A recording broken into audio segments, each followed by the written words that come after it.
Hey there friends, welcome back to this garden class. It's been a busy few weeks and there's a lot to catch you up on. From seed potatoes to lessons learned with peas and a surprising win with kale seed saving. We're covering it all. I've also been doing some back of the napkin math on how many beds of potatoes and beans it might actually take to feed a family of 4.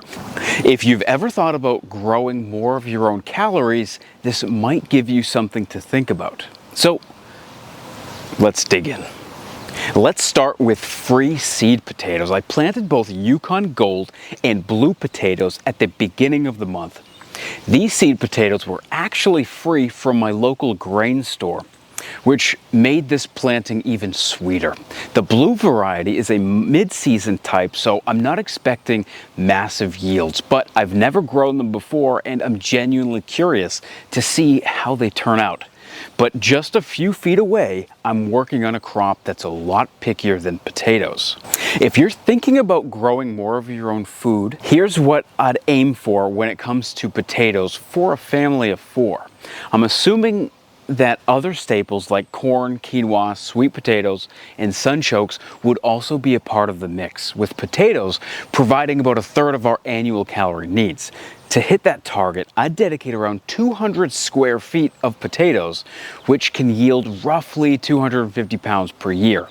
That lines up almost perfectly with a single 100-foot, 30-inch garden bed. A manageable space and a solid staple to build around if you're working toward a partial self-sufficiency.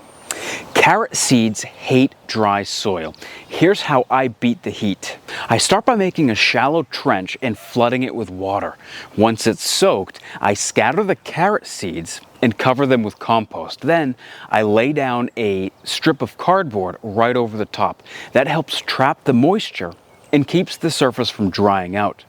Every couple of days, I lift the cardboard and check that the compost is still damp. Around day 10, once I start to see germination, I pull the cardboard up and let the seedlings breathe. It's simple and it's especially helpful in the heat of summer. Be forewarned though, there's a possibility that you miss your germination window depending on the specific variety of carrot that you're sowing.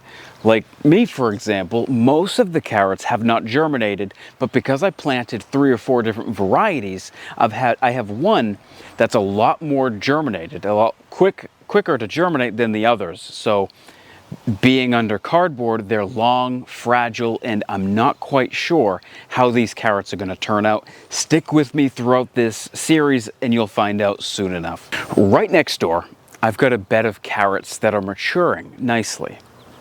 I've been harvesting as I need them, and I can't overstate how good they are. If you've never tasted homegrown carrots, you're missing out.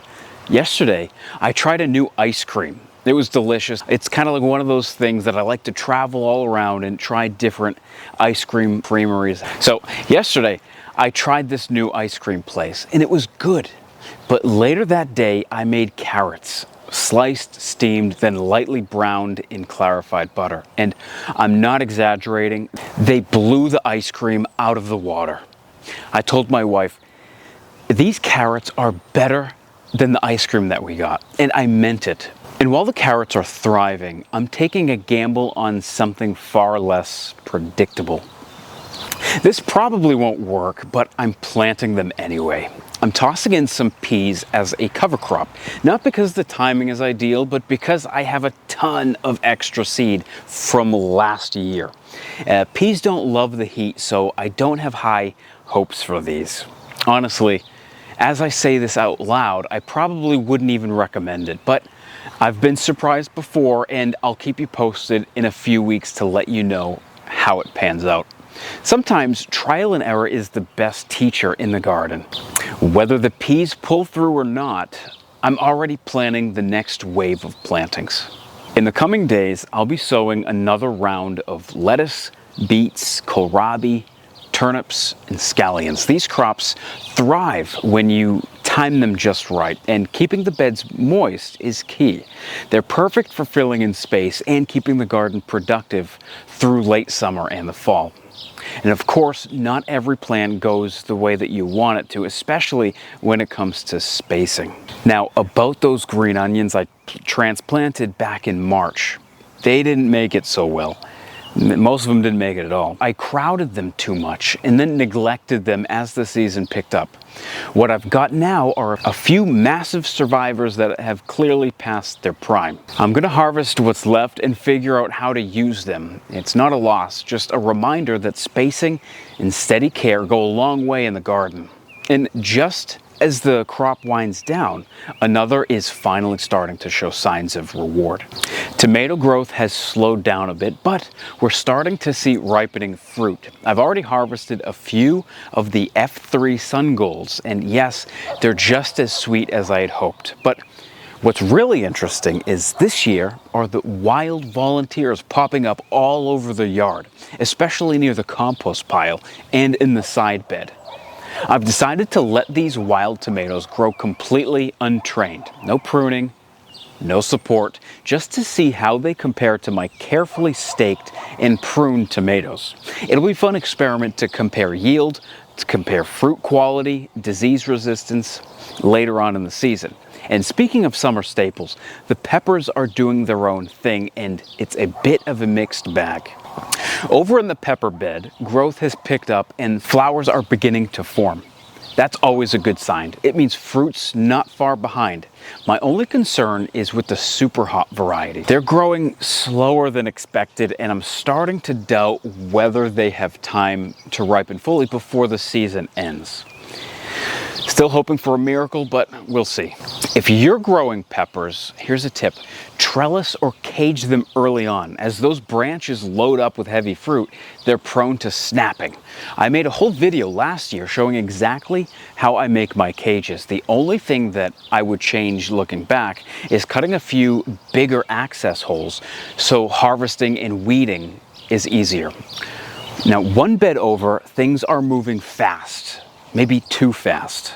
Cucumbers are racing ahead and I am picking fruit daily. But just like clockwork, I'm starting to see some leaf disease show up. It's the same pattern that I saw last year. This is what it looks like. Next year, I'm planning to start spraying my cucumbers with an aspirin solution as soon as they set their first fruit. Aspirin can help strengthen a plant's immune system, especially crops that are prone to fungal issues. The mix is simple. 1 uncoated tablet crushed into a gallon of water.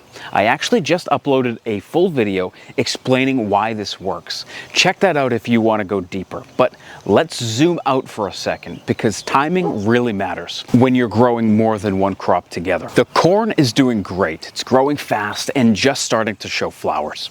I added beans and squash into the bed for a Three Sisters planting. But I may have missed the sweet spot. Last year I planted too early. This year, probably too late. The bean and squash seedlings are now stuck in deep shade under the corn, and they're growing very slowly and kind of spindly. Still, I'm not giving up. Shade stress can change fast, and vines are resilient. One thing that helps is that I broadcast a high nitrogen fertilizer once per month at the base of heavy feeders just like corn and squash. That extra boost keeps them growing strong even when conditions aren't perfect. And tucked in a quiet corner of the garden, I've got a first-time experiment that's actually doing really well. I didn't think that this would survive the heat, but it did. Quinoa has officially entered its seeding stage. It's getting top heavy, but holding up well. This is my first year growing quinoa, and so far, I've been impressed. It's handling the heat better than I expected, and I'm learning as I go. If you're new to quinoa, here's something that I didn't know going into it. It can germinate in cool or warm soil and actually prefers longer days for seed production. That makes it a great candidate for spring or early summer sowings. Right next to the quinoa, something else is taking off in a way that I wasn't expecting. Sweet potatoes started off slow, but now they've exploded. I'm confident we'll get a decent harvest. The slips are trailing out in all directions, which is a good sign that they've rooted well. With that said, I have some purple varieties that were planted late and they might not make it. These types can take 110 to 120 days to mature, and we're just running out of time. I'll likely remove those late slips and replant that space with something quicker to turn around. And before we move on, I want to take a second to thank all the folks who make this possible. I want to say thank you to our channel members, Jerry D, and our newest member, Roxy5. Your support helps make these videos possible. If you've been enjoying the videos and want to go deeper yourself, consider becoming a member. You'll get early access to videos and seed giveaways. And members help shape what comes next on the channel. Now, back to the garden and to a bed that's quietly overflowing. This has been a banner year for herbs. The rosemary, the thyme, basil, dill, parsley all did exceptionally well, but I haven't done a great job preserving them. That's something that I need to improve on. Right now, I'm exploring 3 options: turning them into pesto, drying them using warm air in a dehydrator, or using my freeze dryer. If you're interested in post-harvest videos or want to see how I store herbs long term, let me know in the comments. It's definitely something that I want to get better at. If you want to be a homesteader, preservation is just as important as growing. But beyond the herbs, something else is starting to swell, and it means harvest is just around the corner. Onions. The bulbs are just starting to swell, which means we're getting close to harvest time. I'll be watching for 3 signs here: the leaves turning yellow, the stems softening, and the tops falling over. Once that happens, it's time to pull them out and cure them. I've got a quick story about a crop that didn't look great, but turned out better than expected. The fava beans were starting to look pretty gnarly, black and sickly. I'm not sure if it was a disease or just the variety finishing its cycle. Either way, I decided to pull the plants and dry the beans. I used my dehydrator at 105 degrees for a full day. And from this little bed, I managed to harvest just over a pound of dry beans. That's actually on the high end of normal for that space. Shelling them took the longest. Definitely something to keep in mind if you're growing these at scale. But all in all, I'll call this crop a success. Right now, I'm slowly learning the art of homesteading, and if you were trying to grow enough fava beans for a family of 4, I'd recommend dedicating at least 500 square feet or 2 100-foot beds. If you want a full breakdown with numbers, calories, and nutrients, let me know in the comments. Of course, for every surprise success, there's a trade-off, and this one made room for something new. The peas are gone. I had to rip them out to make space for my Yukon Gold potatoes. A lot of the pods and vines went straight to the compost, which felt like a waste, but I've got plenty of pea seed saved from last year. And honestly, I was getting overwhelmed by the chaos of the bed, which is a big reason why I trellis my tomatoes, and why next year I'll definitely be trellising my peas. Lesson learned. As for the bok choy, the birds got the seed pods before I did. I ended up cutting those plants and composting the whole mess. Not a big deal though. I'll be sowing more bok choy later in the season when the weather cools down.